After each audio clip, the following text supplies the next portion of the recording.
Welcome to Current Affairs. In this video, we're gonna get you an international event, so with no further ado, let's get started. Grammy winner, sax legend Gato Barbieri, died at 83. Gato Barbieri died at age 83, due to pneumonia in New York.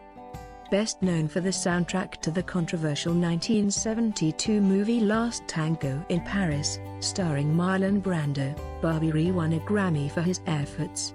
He was born Leandro Barbieri, but earned the nickname Gato, the cat, in his native Argentina as he came up in the Buenos Aires jazz scene. Barbieri was easily identifiable for his big, earthy tone on the tenor sax, as well as for his restless musical exploration. For more information, check the YouTube show note. And don't forget to like, share and subscribe. Peace.